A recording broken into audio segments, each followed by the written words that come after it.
everyone, welcome to Weekend Project. I'm Laura Lynn of the Mama Pop Quilt Shop. Today I'm going to show you my 5 favorite meanders for free motion quilting. Come check it out. Stitches of love we weave so in this online world we come to grow. Mom and Pop Quilt Shop, where hearts align. Let's embrace the craft and let our souls shine. What we have here, I just did a little sample so I can test and show beforehand. And I just have a regular meander, a star, the old-fashioned star that you do two little triangles, and then off we go as a meander. There's one that's a snowflake, or you can use it as a star depending on how you like it. That's a lot of freedom with that one. You can bounce all over the place. A little corkscrew, that's easy enough to get yourself in and around spots. And then one that looks like a coffee bean. And yeah, we're going to proceed. Okay, so let's check it out. First, what you want to do is have your layer of fabric. You have your backing, your batting, and then your top. And you should always have your backing bigger than your top, so you have making sure that, you know, there's going to be some shrinkage as you quilt it, depending on how much you quilt it as well, right? So we're going to start from the regular meander, but to prep our machine for quilting, we need a free motion foot, unless you're doing some straight line quilting, but that's not what we're doing here today. So you need to have your free motion foot as well as your bobbin, the top and the bottom thread to be the same. When you do your free motion, you want to make sure you drop your feed dogs, which is usually a button that's either on the side of your machine. Sometimes your tray pops out. It might be a button down there or wherever. So mine's on the side of this one. On my Janome 15,000, it's actually in the front, so you have to pull the tray out, okay? And then what you want when you load the bobbin is to be able to take the thread, the bobbin thread, and making sure you leave enough of a long tail with it. It's so easy to be able just to, when you load it, do it through its little cycle where it needs to go, and then there's a little cutter here on mine that would cut the thread. I don't want it to cut the thread, okay? I want that tail nice and long. Okay, so then I'm going to take my needle, drop it down so it picks up the bobbin thread, and then pull up gently till that bobbin thread comes all the way up, and you can see that there being a different color. And they're both up through the top here. It doesn't necessarily have to be there, but it is helpful. Then when you start off with your sandwich, and I suggest either if you're going to pin it together, which is great. I do find sometimes that the pins do get in the way of the creativity when you're just doing some meandering. That I like a good 505 spray. Now it won't come up your machine, and it's a good way to get your backing and your batting to stay together, and then another spray to get your batting and your top to stay together. That's a one nice clean sandwich, okay? So this is just going to be a regular meander. Now you can do this loose or tight depending on how or what is needed for your project. Sorry.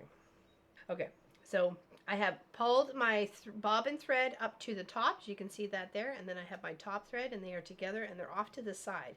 I'm going to hold them tautly, but not yank them or let them too loose, because that may take the thread, the bobbin thread, that if it's loose, it may add like a little nest at the back, and we don't want that, okay? So make sure our foot is all the way down. We have it on the free motion quilting. Some people say, or some machines, you will need to drop your stitch length to 0. This one just seems to do its own little thing, and we're okay. Now, the speed of the machine and the pressure that you put on the pedal is also another indicator of, you know, what you're going to find comfortable with. So that's why these doing like little test pieces like this is to be able to find the spot that is the magic spot for where your hands and your feet are working together at the same time. Now, don't feel discouraged that you don't know what to do with all those little bits you're going to try and quilt with, that you can easily turn them into little pouches in creativity, right? Pouches are used for everything. Okay, so we're going to hold our little threads tautly to the side, just holding them so they don't get in the way, and we're going to start quilting, okay? Do little stitches there at the first to keep it steady, and lock it in. Now, for when it comes to meandering, it's like dog bones and blobs. And depending on how densely you wanted it to be quilted, is how close you do the stitches together, right? So this is like maybe a finger width apart. If you want it looser, try and go 2 finger widths apart. If you want it denser, of course, move it a little bit closer together. So the goal with meander is to not cross over. So you can go a little tight, find that magic spot where it is with your hands and your feet working at the same time. These little blobs, dog bones. See, I would consider that as in dense meandering. But you can certainly do it any way that you like. Just weave and wob your way through. You can work from side to side, left to right, go back and forth, around, work in one corner section and then come back, weave in a bit more. See, now I give it space up here, we can come back. Just trying to draw like a little puzzle line and got to follow it, right? Okay, so the next one we're going to show here is how to do stars. That's a very simple and easy one to do, okay? So now the stars is the ones we started off in school with, okay? So just the basic. Here, let's just do this. So we're going to come down, across, up on the angle, back down to make that other one, and then back up to where we first started, okay? So it's just a matter of 2 triangles, and you're making yourself a little 5-point star. There. Oh, see, I got confused. That's okay. We can kind of save it. Not. Okay, let's try that again. 1, 2, 3, 4, 5. Okay. Now you can meander this with a little loop or just a regular no-touch meander. Okay. So again, the little triangles. And you gotta find, oh, I crossed over. Now you can go and rip that out if you want, but if you're doing it with matching thread, I wouldn't think it would be that much of a big deal.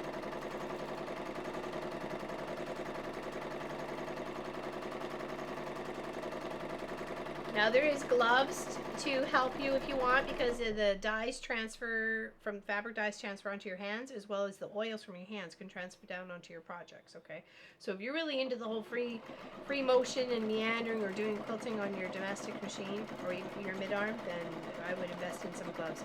You can use just garden gloves. You can use dollar store dishwashing gloves, rubber gloves. It's whatever to help keep the two distance from each other, is the oils and the transfer of colors. Okay. So now we're going to do the other star, or snowflake. Okay, let's do a little snowflake here. So work into that.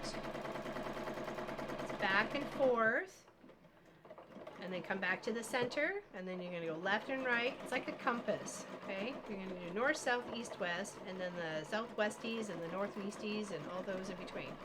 Okay, so once you got that, this is where the freedom allows you to, can pretty much take off at any point here. You can go here, you can go there, you come down, you come back up, it was whatever you like. Okay, so we'll come back here because we needed to work that spot. And then we'll make another one, back, forth, and of course you can make these as big or as small as you like, because that's the joys of doing them. Huge.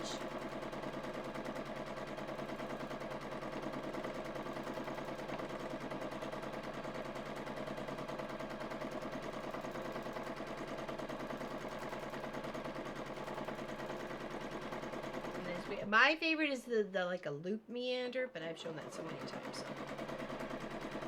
So it's just mixing it up.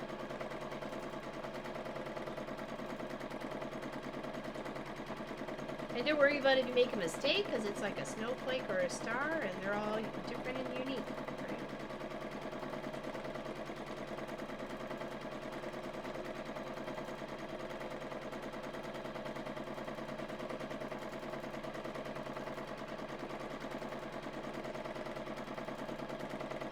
So just work your way around your project, having those extra little bits, especially from the star or snowflake block stitch out here, that allows you to kind of go off which way you need to go to get the quilting done. Okay. So my other little favorite one here is the corkscrew. Okay, we got the 1, 2, 3. Yep. 4. Okay. So it's like a corkscrew or like a big spiral or slinky. I think that's what I remember calling it, I think, the first time around. You just do a few little loops together. You could do them closer together if you like, and then change direction and just do some loops and change direction.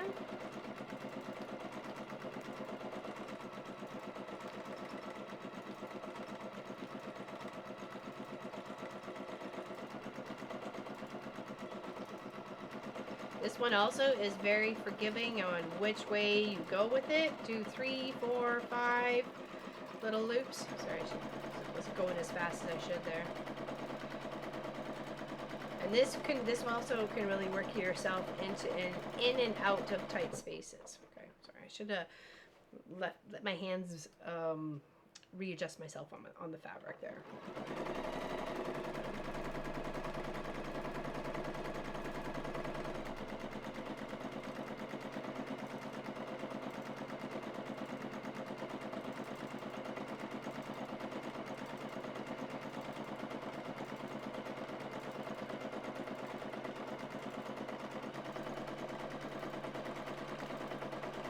Some of my stitches are a little bit bigger there. We want to make sure they're small enough together. Oh, ran out of bobbin. Okay, hold on. So there, that's a good indicator. Like if you break thread or anything like that, let's deal with that. Well, where's my scissors? Okay. Get that, pull that bobbin thread up. Okay, and we'll clip it close. Okay. Keep the top thread. We'll switch it out. Not quite what I wanted to do with the bobbin.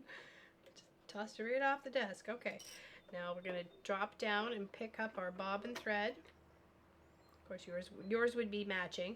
I'm going to grab the blue that didn't really seem to have a lot on it to begin with. Okay. Now we've left it long. We didn't trim it. Now we want to come back track over some of the stitches to be able to strengthen the ones that are there and strengthen the ones that we're going to lay down. So we're going to drop our needle down in the stitch line. Oops, make sure we get a little bit closer. Down in the stitch line, pick up that bobbin thread and then hold that taut and then put in a few little locking stitches. And then continue on where you were stitching over where you had previously stitched. Just making sure those are going to be all one unit at that point. Okay.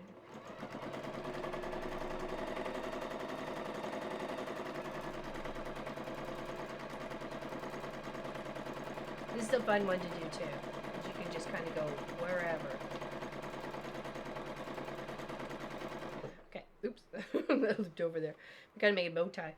Now the other one is like a coffee bean. It's really neat and fun to do too, because you can just easily work around and then a little wave through, and then just a little straight meander or a loop meander, whichever you like. You could do like an oval shape and then a little curve in the bean.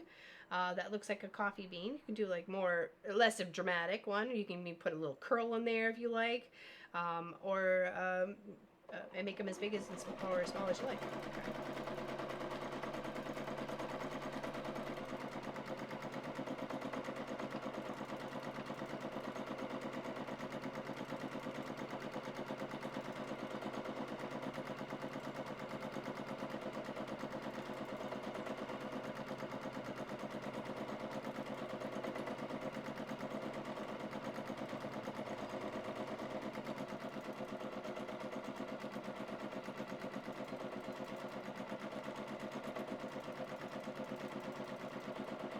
Sometimes you just get into the zone of quilting.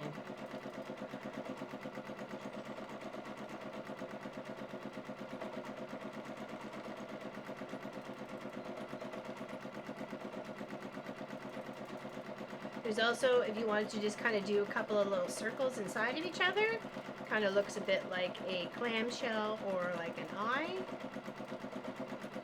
Allows you the freedom to kind of pop off on any side of that circle to come out around, because you could do a little 2 or 3 or even 4 little loops around. 2, 3, depending on if you have one come out the other side.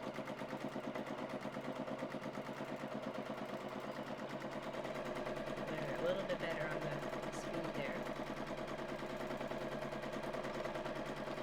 like a little marble, or I think it kind of looks like an eye to me.